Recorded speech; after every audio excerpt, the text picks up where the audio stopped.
우리 아버지 하나님의 거룩한 성도 여러분, 하나님의 크신 은혜와 평강이 여러분과 함께 하기를 간절히 바랍니다. 저는 2주일 동안 유럽의 5나라를 방문하면서 대쟁투 투어를 인도하고 돌아왔습니다. 이번에는 42분이 네덜란드, 말레이시아, 미국, 한국 이렇게 5나라에서 함께 모여서 영어와 한국어로 진행을 했습니다. 이번에 방문하면서 특별히 가장 인상적인 곳, 물론 여러 번 방문한 곳입니다만 이번에 특별히 인상에 남는 것은 스위스 북쪽 취리에 가면은 주잉글리가 그가 설교하던 교회가 있습니다. 그로스민스터라는 교회인데 그 교회 앞에는 리마트 강이 흐르고 그 리마트 강에 가면 표지석 하나가 따로 새겨져 있는데 거기에 대해 잠깐 말씀드리겠습니다. 주잉글리는 탁월한 종교개혁자였습니다. 아주 급진적인 종교개혁자였는데 그를 따르던 사람들 가운데 하나님의 거룩한 말씀을 계속 연구하면서 그 속에서 유아 세례가 잘못됐다는 것을 깨닫고 여기서 재침례파 혹은 재세례파가 등장하게 됩니다. 근데 주잉글리는 옛날 구약시대에는 난지 8일 되면은 할례를 받았지만 신약 성경에는 난지 8일이 되면은 세례를 받는다. 그렇게 주장하면서 유아 세례를 주장했지만 여기 재침례파들은 주잉글리의 제자들이긴 합니다만 거기에 대해서 한 걸음 더 나가서 말씀대로 살기로 결심하고 그대로 따를 때에 이 주잉글리를 따르는 사람들이 재침례파들을 다 끌고 가서 그로스민스터 바로 주잉글리가 설교하는 그 교회 앞을 흐르고 있는 그 강물 속에 다 던져서 배에 싣고 가서 다 수장시켜 버렸습니다. 침례받는 게 좋으면 영원히 받아라 그렇게 하고 말입니다. 그 당시에 그림들을 보면은 물론 사진 없고 사파를 그린 것을 보면은 남자 여자들이 침례를 받는데 그 당시만 해도 침례를 받을 때에 옷을 입지 않고 다 벌거벗고 침례를 받았습니다. 옛날 라벤나라는 도시에 가면은 옛날 침례탕들이 있는데 그 침례탕에는 그림들을 보면은 예수님께서 요단강에서 침례를 받으실 때도 온몸을 다 벗으신 상태로 그렇게 침례를 받았습니다. 그런데 요즘 재침례파들은 어떻게 살고 있을까요? 우리나라 재침례파의 교회는 없습니다만은 모이는 곳이 서울에 한 곳, 춘천에 한 곳, 2곳이 있습니다. 근데 그것을 지도하는 목사님에게 오늘날 재침례파는 어떻게 침례를 받느냐 그랬더니 뭐 다를 것 없습니다. 우리 세례 받습니다. 그렇게 얘기를 하는 거예요. 이 침례 방법에는 3가지가 있습니다. 하나는 관수라 그래서 물을 붓는 것, 천주교에서 그렇게 하죠. 하나는 살수, 물을 뿌리는 것인데 일반 개신교가 하고요. 침수, 완전히 물속에 잠그는 것 이렇게 있는데 옛날 재침례파 그들은 목숨을 내걸고 이런 침례식을 했는데 요즘에 사람들은 그냥 세류를 따라서 다른 일반 개신교에 가는 것처럼 침례 대신에 살수, 머리에 물을 뿌리거나 관수, 물을 붓는 것 그렇게 하는 것을 보면서 우리들이 발견한 진리 안에 굳게 서야 하는 것이 얼마나 소중한가를 이번에 다시 한번 느끼면서 고린도전서 10장 12절에 기록된 말씀처럼 그러므로 선줄로 생각한 자는 넘어질까 조심하라는 그 말씀을 기억하게 됐습니다. 자, 이제 오늘은 사랑과 공의의 하나님에 대해서 공부하는 그 마지막 시간 13번째 시간으로 사랑은 율법의 완성이라는 제목으로 말씀을 드리겠습니다. 출애굽기 20장 1절로 17절에 나타난 십계명은 하나님의 사랑을 가장 잘 표현한 곳입니다. 하나님께서 인류를 너무나도 사랑하시기 때문에 하나님께서는 출애굽기 20장 11절에 안식일을 준 이유에 대해 설명하시면서 이는 여세 동안에 나 여호와가 하늘과 땅과 바다와 그 가운데 모든 것을 만들고 제7일에 쉬었습니다. 사랑의 결실은 항상 생명이 태어나게 되어 있습니다. 저희 아버지와 제 어머니께서 사랑을 나누셨을 때에 저라는 생명이 이 세상에 태어나게 됐고 제가 아내를 만나 사랑하게 되었을 때에 저희 2 자녀들이 태어났던 것처럼 하나님께서 사랑이시기 때문에 거기선 반드시 생명이 나오는데 그 생명이 나오는 것을 출애굽기 20장 10계명 가운데 특별히 4번째 계명인 안식일 계명과 연결시켜서 안식일 왜 지켜야 하는가? 내가 너희를 만들었기 때문이라고 창조주라는 사실을 특별히 강조합니다. 그런데 하나님의 백성들이 하나님을 떠나서 죄 가운데 빠지게 되었을 때에 하나님께서는 독생 성자를 보내셔서 그들을 건져내십니다. 십계명의 서문은 이렇게 시작됩니다. 출애굽기 20장 2절에 나는 너를 애굽 땅 종되었던 집에서 인도하여 낸 내 하나님 여호와니라. 어떻게 하나님께서 이스라엘 백성을 인도해 내셨습니까? 양을 잡아서 피를 바르는 유월절을 통해서 하나님께서 이스라엘 모든 백성들을 인도하시는 그 첫 번째부터 9번째까지의 모든 재앙들은 애굽의 신들에 대한 재앙이었습니다. 강물이 피가 됩니다. 나일강은 이집트의 신이었습니다. 개구리가 나옵니다. 이가 나옵니다. 파리떼가 나옵니다. 이런 모든 것들이 다 애굽의 신들이었는데 그 애굽의 신들을 여지없이 깨뜨려 버리시고 맨 마지막 재앙이 이 나라의 장자들을 치는 재앙이었는데 하나님의 백성들은 구원을 받습니다. 어떻게 구원을 받는가? 그리스도 예수, 우리 주님을 표상하는 유월절 어린 양의 피로 말미암아 구원을 받게 됩니다. 그러므로 십계명은 하나님의 사랑을, 우리를 지으신 사랑, 그리고 우리가 잃어버린 바 되었을 때 독생 성자를 주셔서 독생자의 피로 우리를 구원하신 그 사랑을 가장 정확하게 표현하고 있습니다. 그러므로 로마서 13장 8절에는 피차 사랑의 비례에는 아무에게든지 아무 빚도 지지 말라. 남을 사랑한 자는 율법을 다 이루었느니라. 율법, 하나의 조목조목을 나눌 때는 그것을 계명이라고 말하고 한꺼번에 다 이야기할 땐 율법이라고 말하는데 율법을 완전히 다 이루는 방법, 그것은 남을 사랑하는 것입니다. 또다시 이어서 10절에도 그렇게 이야기합니다. 사랑은 이웃에게 악을 행하지 아니하나니 그러므로 사랑은 율법의 완성이니라. 사랑이 율법이고 율법이 곧 사랑이란 사실을 여기서 보게 됩니다. 그런데 우리가 이렇게 법을 잘 지키는 사람들에게 우리 주님께서는 이야기하십니다. 마태복음 22장 37절에 우리 주님께서 친히 말씀하시기를, 마태복음 22장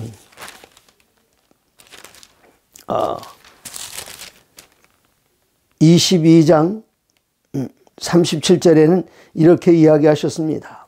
예수께서 이르시되 내 마음을 다하고 목숨을 다하고 뜻을 다하여 주 너희 하나님을 사랑하라 하셨으니 이것이 크고 첫째 되는 계명이요 둘째도 그와 같으니 내 이웃을 내 자신과 같이 사랑하라 하셨으니 이 두 계명이 온 율법과 선자의 강령이니라. 하나님께서 우리에게 주신 그 십계명을 둘로 나누게 되면은 사람들이 하나님을 사랑하는 그것 첫 번째부터 네 번째 계명입니다. 나 외에 다른 신 내게 있게 하지 말라. 우상을 만들거나 절하지 말라. 우상은 무엇입니까? 하나님보다 더 많은 시간을 투자하거나 더 많은 비용을 투자하거나 더 많이 살아가는 것, 그런 것들은 하나님과 경쟁 관계에 있는 것들은 다 우상입니다. 그래서 하나님께서는 나는 질투하는 하나님이다. 질투는 누가 합니까? 질투는 사랑하는 사람에 대해서 질투하지, 저기 지나가는 아름다운 여인인데 그 남편이 그 여인을 사랑하는 것, 저 질투하지 않습니다. 그러나 제 아내가 지나가는 남자 보고 진짜 저 남자 멋있어. 특별히 저 같은 사람에게는 어느 목사님 설교 듣고 감동받았다 그러면 제가 질투합니다. 왜 그런가 하면은 이 부부 사이는 뗄래야 뗄 수 없는 사랑의 관계이기 때문에 하나님께서는 우리를 향하여 나는 질투하는 하나님이라 그렇게 말씀하십니다. 셋째 계명, 하나님을 망령되이 걷지 말라. 하나님을 찬양해야 합니다. 네 번째 계명, 창조를 기념해서 우리를 지으신 그 모든 창조의 마지막 그날, 우리 주님께서는 이날 경축하셨습니다. 셀리브레이션 하셨습니다. 하나님을 사랑하는 계명이라면 나머지 6개의 계명들은 내 부모를 공경하라, 살인하지 말라, 간음하지 말라, 도둑질하지 말라, 거짓 증거하지 말라, 내 이웃의 소유를 탐내지 말라, 이라는 것들은 우리 이웃끼리 하나님의 크신 사랑 안에서 서로 나눈 사랑을 표현하는 것으로서 성경에 나온 모든 법들이 이 십계명이 걸려있고, 이 십계명은 두 가지, 하나님에 대한 사랑과 또 인간에 대한 사랑을 나타내고 있습니다. 이렇게 이 놀라운 사랑을 표현할 때에 마태복음 22장 37절에 우리 주님께서는 우리들에게 이렇게 권면을 하셨습니다. 이것을 둘로 나누는데 이 둘로 나눈 것을 좀 나중에 말씀을 더 드려야 될 것 같습니다. 이제 로마서 3장 25절에는 기록하기를 이 예수를 하나님이 그의 피로써 믿음으로 말미암은 화목제물로 세우셨으니 이는 하나님이 길이 참으신 중에 전에 지은 죄를 간과하심으로 자기의 의로움을 나타내려 하심니 26절 곧 이때에 자기의 의로우심을 나타내사 자기도 의로우시며 또한 예수를 믿는 자를 의롭다 하려 하심이니라. 우리 주님께서 어떻게 당신의 의로움을 나타내셨는가? 그냥 죄를 지었을 때 사람을 죽여야 되지 않습니까? 죄를 지은 인간은 선악을 알게 하는 나무의 실과를 먹는 날에는 정령 죽으리라. 그러면 반드시 죽어야 됩니다. 그런데 이 죽이지 않으면 법은 죽게 됩니다. 그래서 하나님의 법은 선악과를 먹으면 죽어야 된다. 그래서 사람은 죽어야 되는데 죽이지 않으면 법이 효과가 없게 됩니다. 그래서 사람도 죽이지 않고 법도 살리는 한 가지 방법이 있는데 그 방법은 죽어야 할 그 사람 대신에 이 사람을 지으신 하나님께서 우리 주님께서 직접 돌아가시는 일이었습니다. 우리 주님께서 돌아가시기 위하여 신성을 하늘나라에서 신성만으로 계셨던 주님께서 이 땅에 오셔서 신성은 돌아가실 수가 없기 때문에 인간의 육신을 입으셨습니다. 그리고 예수님께서는 돌아가셨습니다. 그러므로 우리 주님께서 인류를 대신하여 돌아가셨기 때문에 사람은 죽지 않아도 됩니다. 사람은 법법하였으므로 죽어야만 해서 법이 살아야 되는데 우리 주님께서 돌아가셨으니 형벌은 이루어진 것이고 법도 살아있고 사람도 살리는 그 놀라운 일을 우리 주님께서 하셨기 때문에 바로 여기서 하나님의 의로우심이 나타났고 그리스도 예수 안에서 우리 주님을 믿고 영접하는 사람들을 또한 의롭게 하셔서 26절 곧 이때에 자기의 의로움을 나타내사 아들을 통해서 의로움을 나타내셨습니다. 아들을 주심으로 자기도 의로우시며 또한 예수를 믿는 자를 의롭게 하려 하심이라. 법도 지켜졌고 또 사람의 생명도 살게 되었습니다. 그러면 31절 로마서 3장 31절에 그런즉 우리가 믿음으로 말미암아 율법을 폐기하느냐? 그럴 수 없느니라. 도리어 율법을 굳게 세우느니라. 율법의 요구가 그리스도 예수의 죽음을 통해서 다 이루어졌으니 그럼 이 율법이 없어져도 되느냐? 아닙니다. 이 율법을 더 굳게 하는 두 가지 이유는 첫 번째 이유는 율법은 하나님의 사랑의 표현이기 때문에 이 율법을 더욱 굳게 해야 됩니다. 두 번째 이유는 우리가 율법을 범한 사람들이었지만 그리스도 예수의 보혈로 살게 되었으니 다시는 죄로 돌아가지 않기 위해서 우리들은 이 법을 더욱 굳게 세우는 것입니다. 그러므로 같은 로마서 6장 1절에서는 그런즉 우리가 무슨 말하리요? 은혜를 더하게 하려고 죄에 거하겠느냐? 그 앞에 5장 20절에 율법이 들어온 것은 범죄를 더하게 하려 함이라. 그러나 죄가 더한 것에 은혜가 더욱 넘쳤나니 죄가 더한 것에 은혜가 더욱 넘쳤다 그랬습니다. 20절 율법이 들어온 것은 죄를 더하게 하려 함이라. 율법 왜 들어왔습니까? 우리의 죄가 어떤 것인가를 분명하게 밝혀내는 것이었고 또 여기서 말하는 율법은 우리 주님께서 이 땅에 오셔서 우리의 대속의 죽음을 돌아가시게 될 그 의문의 법을 말씀하시는 것인데 이 의문의 율법이 나타나는 것은 우리 주님의 희생, 그 희생은 창조주 하나님을 온 우주의 만유의 임금이신 우리 주님의 생명을 요구하는 그 죄가 얼마나 큰가. 그 커다란 죄를 위해서 우리 주님께서는 돌아가셨는데 그 죄가 있기 때문에 크신 생명이신 예수님께 돌아가셨으니 우리의 죄가 있는 곳에 은혜가 더욱 넘쳤습니다. 그러므로 사도는 6장 1절에서 이렇게 질문합니다. 그런즉 우리가 무슨 말하리요? 은혜를 더하게 하려고 죄에 거하겠느냐? 절대로 아닙니다. 2절 그럴 수 없느니라. 죄에 대하여 죽은 우리가 어찌 그 가운데 더 살리요? 3절 무릇 그리스도 예수 앞하여 침례를 받은 우리는 그의 죽으심과 합하여 침례받은 줄을 알지 못하느냐? 우리는 예수님의 죽음과 합하여 침례를 받았습니다. 6장 6절에는 우리가 알거니와 우리의 옛사람이 예수와 함께 십자가에 못 박힌 것은, 십자가에 못 박으면 죽는 것입니다. 우리의 옛사람이 십자가에 못 박혔으니 우리의 옛사람이 살아있습니까? 죽었습니까? 죽었습니다. 우리의 옛사람이 죽을 때 함께 뭐가 죽었는가? 여러분, 이 암, 정말 이 몸에 있는 불치병, 한 가지 예를 든다면 제가 군대에서 상을 받은 게 있어요. 나라를 위해서 충성한 표시로다가 받은 훈장인데 무좀입니다. 이 무좀이 잘 낫질 않아요. 이 무좀, 제가 전도사 인준 목사 있을 때에 제가 섬기던 교회에 한 분이 계셨는데 그분이 의사였어요. 근데 이 의사 선생님에게 이 무좀 어떻게 낫습니까? 그랬더니 목사님, 무좀은 세 가지 특징이 있습니다. 첫 번째, 절대로 아프지 않다. 네, 아프지 않은데요. 두 번째, 무좀 걸려서 죽지 않는다. 세 번째, 무좀은 죽기 전에 낫지 않는다. 이 무좀은 언제 없어지는가 하면 내가 죽으면 없어지는 겁니다. 우리 몸에 암균이 온 몸을 다 파괴하게 만드는데 이 암을 잡을 수 있다면 암으로 죽을 사람이 없어요. 근데 이 암균은 언제 죽는가? 이건 사람이 죽으면 암도 같이 죽습니다.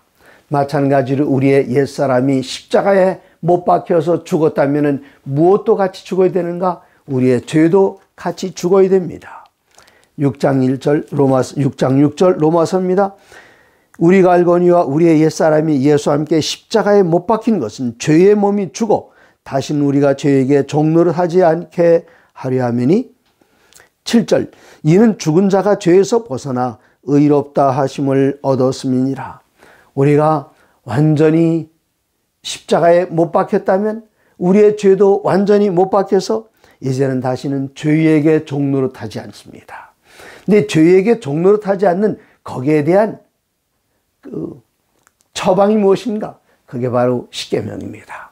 이스라엘 백성들이 430년 동안 애굽에 살다가 나왔을 때에 다시는 종살이 하도록 돌아가지 않는 것, 그것을 위해서 하나님께서는 십계명을 주셨습니다.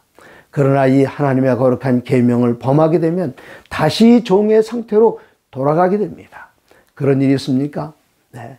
우리가 느헤미야서를 보면 그 끝부분에 이스라엘 백성들이 바벨론에서 돌아와서 예루살렘에 성을 짓고 사는데 그들이 안식일 날 장사하고 안식일을 범하고, 그때 느헤미야가 이야기합니다. 우리가 이렇게 종된 것은 우리의 조상들이 안식일을 범하였기 때문이 아니냐, 그렇게 힐문합니다. 다시는 종의 상태로 돌아가지 않게 하기 위해서 하나님께서는 우리들에게 율법을, 계명을 주셨습니다. 7장 12절에는 이렇게 이야기합니다. 로마서 7장 12절, 이로 보건대 율법은 거룩하고 계명도 거룩하고 의로우며 선하도다. 네, 계명은, 율법은 거룩하고 온전하고 선하다고 그렇게 선언합니다. 왜 그런가? 이 계명은 7장 9절에 보시면, 전에 율법을 깨닫지 못했을 때에는 내가 살았더니 계명 이름에 죄는 살아나고 나는 죽어도다. 네. 우리가 하나님의 법 없이 사는 사람들은 이 세상에서 못된 짓 다 해도 마음 가운데 아무런 가책이 없습니다. 양심이 편안합니다. 근데 그때에 하나님의 거룩한 법이 우리에게 오게 될 때에 우리는 죄를 깨닫게 되고, 그 전에 내가 살았는 줄 알았는데 죄를 깨닫게 될 때에 나는 죽은 목숨이라는 사실을 알게 됩니다. 친구들하고 수학여행 갈 때에 먼 곳 기차 타고 가다 보면은 누군가 잠들지요. 또 여관방에 들어가면 누군가 잠들지 않습니까? 그럼 친구들이 어떻게 하죠? 먼저 잠든 친구, 아마 여러분도 해보셨을 텐데 얼굴에다 해괴망측한 그림을 다 그려놓습니다. 이제 식사 시간이 돼서 식사하러 가면은 친구들이 다 킥킥거리면서 고개를 돌려요. 자기만 모릅니다. 그런데 친한 친구가 와서 슬그머니 알려줍니다. 야, 너 가서 거울 봐라. 그때까지는 부끄러움도 모르고 그냥 정상적으로 잘 다녔는데 거울을 보는 그 순간 얼굴이 빨개지면서 바로 그 거울이 우리 얼굴을 씻어주진 않습니다.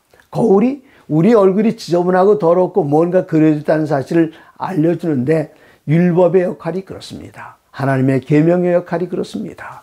계명이 우리에게 가까이 올 때에, 그전에는 내가 살아서 움직였어요. 그러나 계명이 내게 가까울 때에 난 죽은 목숨이 됩니다. 아니, 이 죄 이거 어떻게 된 거야? 난 죽은 목숨 아니야?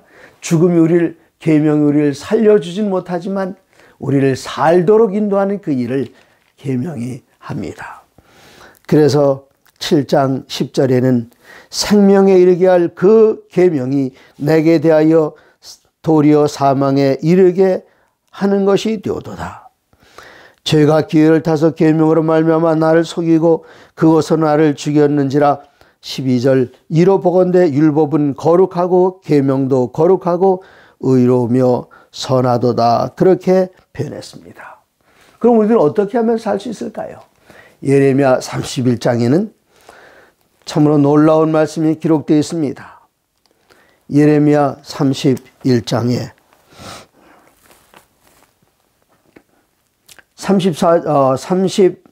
33절입니다. 그러나 그날 후에 내가 이스라엘 집과 맺을 언약은 이러하니 곧 내가 나의 법을 그들의 속에 두며 그들의 마음에 기록하여 나는 그들의 하나님이 되고 그들은 내 백성이 될 것이라. 여호와의 말씀입니다. 옛날에는 계명이 돌에 기록이 되어 있었어요. 그러나 옛날에는 돌에 기록이 되었지만 우리 주님께서 돌아가신 그 위에는 그 계명이 내 마음에, 내 생각에 기록이 되어 있습니다. 그러므로 옛날에는 계명을 지키려고 따라가면 계명은 멀리 가 있지만 이젠 그리스도 예수 안에서 구원받은 우리들에게는 그 계명이 내 생각과 내 마음에 기록되어 있기 때문에 내가 사는 그 삶이 하나님의 계명을 따라 사는 삶입니다. 이러한 때에 하나님께서는 선언하십니다.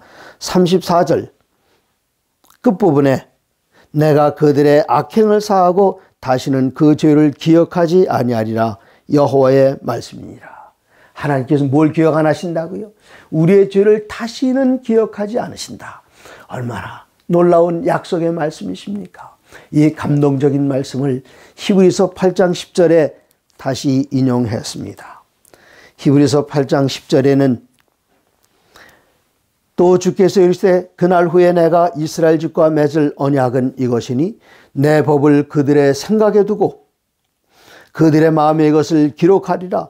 나는 그들에게 하나님이 되고 그들이 내게 백성이 되리라. 하나님의 거룩한 계명을, 하나님의 법을 가슴에 안고 사는 사람들, 생각 속에 하나님의 계명이 들어있는 그런 사람들, 이런 사람들을 하나님께서는 약속하시기를 12절에 내가 그들의 불의를 긍휼히 여기고 그들의 죄를 다시 기억하지 아니하리라. 혹시 여러분의 죄를 여러분 기억하고 계시면서 지나간 죄 때문에 괴로워하고 불편해하고 힘들어하신 분이 계십니까? 걱정하지 마십시오. 여러분께서 그 죄를 그리스도 예수 앞에 그 발 앞에 내려놓기만 하면 여러분의 죄보다 더 붉은 그리스도 예수의 보혈로 여러분의 모든 죄를 다 도말하여서 다 덮어서 하나님께서도 우리의 죄를 기억하지 않으신다고 했는데 하나님보다 기억력이 나쁜 여러분이 우리의 죄를 기억하려고 하십니까? 예수님의 보혈 안에 묻어버리십시오. 예수님의 십자가에서 완전히 죽으십시오.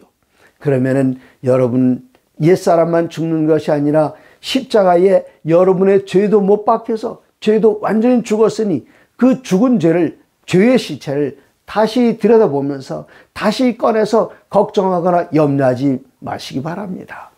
그 죄는 하나님께서도 기억하지 않으시겠다고 말씀하셨습니다. 여러분이 잊어버리실까 봐 한 번 더 말씀하십니다. 히브리서 10장 16절입니다. 주께서 이르시되 그날 후로는 그들과 맺을 언약이 이것이라 하시고 내 법을 그들의 마음에 두고 그들의 생각에 기록하리라. 우리의 생각에 법이 기록되어 있습니다. 우리의 마음에 들어와 있습니다. 그러므로 우리가 우리의 마음과 생각에 있는 것을 억누르지 않고 그대로 따라가기만 한다면 우리들은 하나님의 자녀로서 그리스도 예수의 제자로서의 삶을 살아갈 수 있습니다. 하나님께서는 말씀하십니다. 17절에 또 말씀하시기를 또 그들의 죄와 그들의 불법을 내가 다시 기억하지 아니하리라. 여러분 한번 따라 하십시오. 우리 주님께서 말씀하십니다. 17절 그들의 죄와 그들의 불법을 내가 다시 기억하지 아니하리라. 변개치 아니하시는 하나님의 약속의 말씀이십니다. 우리의 죄를 기억하지 않으신다. 얼마나 놀랍고 아름다운 말씀입니까? 이 말씀이 신약에만 나오는 것이 아니라 시편 37편 30절에 또 이렇게 기록이 되어 있습니다. 시편 37편 30절에 말씀하시기를 의인의 입은 의인의 입은 지혜로우며 그의 혀는 정의를 말하며 시편 37편 31절 그의 마음에는 하나님의 법이 있으니 마음 가운데 하나님의 법이 있으니 어떻게 될까요? 그의 마음에는 하나님의 법이 있으니 그의 걸음은 실족함이 없으리로다. 내 마음에 하나님의 법이 들어왔을 때에 우리들의 사는 그 삶은 바깥으로 삐져나가거나 잘못하여 실수할 수 없다는 말씀입니다.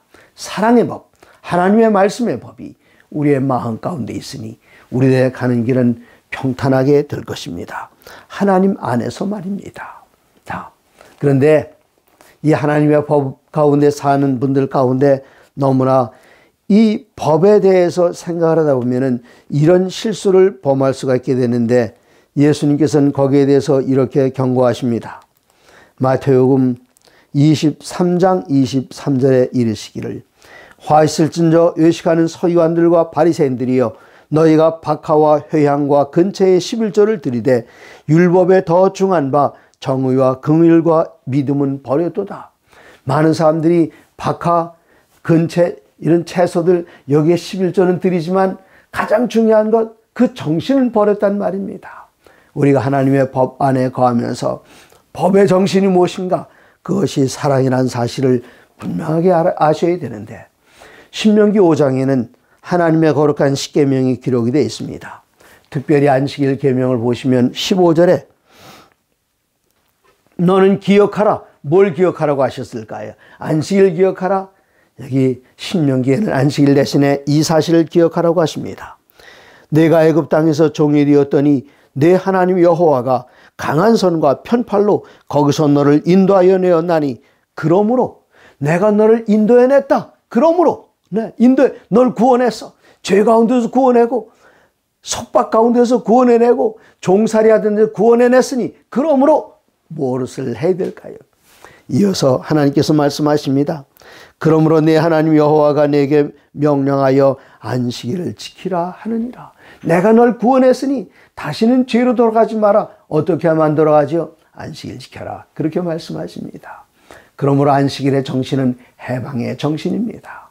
이 사상을 가장 잘 표현한 것이 이사야 58장에 나타나 있는데 이사야 58장 6절에는 내가 기뻐하는 금식은 흉악의 결박을 풀어주며 멍에의 줄을 끌어주며 압제당하는 자를 자유하게 하며 모든 멍에를 꺾는 것이 아니겠느냐. 7절 또 줄인 자에게 내 양식을 나눠주며 유리하는 빈민을 집에 들이며 헐벗은 자를 보면 입히며 내 골육을 피하여 스스로 숨지 아니하는 것이 아니겠느냐. 그리하면 결과가 무엇인가. 내 빛이 새벽같이 비칠 것이며 내 치유가 급속할 것이며 내 공의가 내 앞에 행하고 여호와의 영광이 내 뒤에 호유히 하리니 내가 부를 때는 나 여호와가 응답하겠고 내가 부르짖을 때는 내가 여기 있다 하리라. 이어서 이렇게 말씀하십니다. 13절에 만일 내 발을 금하여 내 성일의 오락을 행하지 아니하고 안식일 걸어 즐거운 날이라 여호와의 성일을 존귀한 날이라 하여 이를 존귀히 여기고 내 길로 행하지 아니하며 내 오락을 구하지 아니하며 사사로운 말을 하지 아니하면 하나님께서 약속하십니다. 14절 내가 여호와 안에서 즐거움을 얻을 것이라 내가 너를 땅에 높은 곳에 올리고 내 조상 야곱의 업으로 기리리라. 여호와의 입의 말씀이니라. 하나님께서 보증하십니다. 약속하신다면 이거 내가 한 말이다. 여호와의 입으로 한 말이다. 그렇게 말씀하십니다. 이 세상에는 수많은 즐거움이 있습니다. 어떤 사람들은 스포츠에서 즐거움을 누립니다. 그 뒤에는 피로가 따라옵니다. 어떤 사람들은 마약에서 즐거움을 얻습니다. 그 뒤에는 패가 망신합니다. 어떤 사람 술을 마시면서 즐거움을 얻습니다. 그 뒤에는 간암에 걸리고, 어떤 사람 담배를 피우며 즐거움을 얻습니다. 그 다음에는 폐암에 걸립니다. 그러나 여기에 연약한 사람들을 도와주고 그들을 연약 가운데 해방시켜 주시고, 그렇게 할 때에 하나님께서는 안식일을 약속하시고, 이 안식일을 일컬어서 즐거운 날이라, 여호와의 성일을 존귀한 날이라 하여 이를 존귀히 행하는 그 사람들은 14절 내가 여호와 안에서 즐거움을 얻을 것이라. 하나님 안에서 얻는 즐거움의 그 뒤는 무엇입니까? 영원한 기쁨과 생명입니다. 그러나 세상이 주는 즐거움의 뒤끝은 무엇입니까? 패망과 사망입니다. 그러므로 이 사랑을 실천하며 살아야 되는데, 야고보서 2장 1절로 9절에는 우리들에게 참으로 아름다운 권면을 하고 계십니다. 2장 1절 내 형제들아 영광의 주 곧 우리 주 예수 그리스도에 대한 믿음을 너희가 가졌으니 사람을 차별하여 대하지 말라. 이 세상에 있는 사람, 부자나 가난한 사람이나 높은 사람이나 낮은 사람이나 권세자들이나 힘없는 사람이나 이 사람들 다 똑같이 대하여 그들을 사랑하라고 하십니다. 9절에는 이렇게 말씀하십니다. 만일 너희가 사람을 차별하여 대하면 죄를 짓는 것이니 율법이 너희를 범법자로 정죄하리라. 여러분, 누군가를 사랑하면 그 사람이 사랑하는 것도 사랑하게 됩니다. 저 사람이 나를 사랑하는가 안 하는가 처음 만났을 때에 둘이 맞선을 봐가지고 저 사람이 내게 끌리는가 안 끌리는가를 알게 되는 방법이 한 가지 있다고 그래요. 그것은 보통 사람들이 맞선을 볼 때에는 식당에서 만나게 되는데, 한 사람이 어떤 음식을 시키면 이 사람이 마음에 끌리면은 그 사람과 저도 그걸로 똑같은 걸로 해주세요. 그렇게 이야기한답니다. 마음에 안 들면 전혀 다른 메뉴를 시키게 되는 것이죠. 또 이런 이야기도 있습니다. 어떤 사람이 한 여자와 만나서 결혼하게 되는데, 이 여자는 먼저 살던 그 남편으로부터 어려움을 많이 겪었어요. 거기 아이가 하나 있었습니다. 그래서 새로 만난 이 총각이 정말 사랑하지만 멀리 하려고 하는데 아이가 짐이 될 것 같아서요.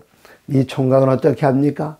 이 여인을 사랑하게 될 때에 누구도 사랑하는가 하면 그 여인의 아이도 함께 사랑하는 것처럼, 우리가 하나님을 사랑하게 된다면 하나님께 사랑하시는 그 영혼들도 우리가 사랑하게 되어 있습니다. 하나님께서 누구를 사랑하십니까? 고아를 사랑하십니다. 과부를 사랑하십니다. 연약한 사람들을 사랑하십니다. 왜 그들을 사랑할까요? 그들은 의지할 게 아무것도 없고 오직 하나님만 쳐다보고 하나님만 바라보고 살아야 하기 때문에 그들은 하나님과 가장 가까운 사람들, 그래서 하나님께 그들을 사랑하시는데, 우리가 그들이 가난하다, 못 배웠다, 연약하다고 멸시한다면 하나님께서 사랑하는 사람들을 멸시하니 우리들은 진정한 하나님을 사랑하는 사람이 아닌 것이 됩니다. 그러므로 여러분, 우리 주위에 있는 위대한 사람, 큰 사람, 부자, 똑똑한 사람, 잘생긴 사람, 예쁜 사람 사랑하십시오. 좋습니다. 그러나 그렇지 않은 사람들도 하나님께서 사랑하시는데 그들을 더 많이 사랑하십니다. 왜 더 많이 사랑하신다고요? 그들이 하나님을 더 많이 의지하기 때문입니다. 하나님을 더 많이 의지하므로 하나님께 더 많이 사랑하는 사람들을 여러분도 더 많이 사랑하신다면 그것이 바로 율법의 완성이 됩니다. 하나님의 모든 말씀으로 사시기 바랍니다.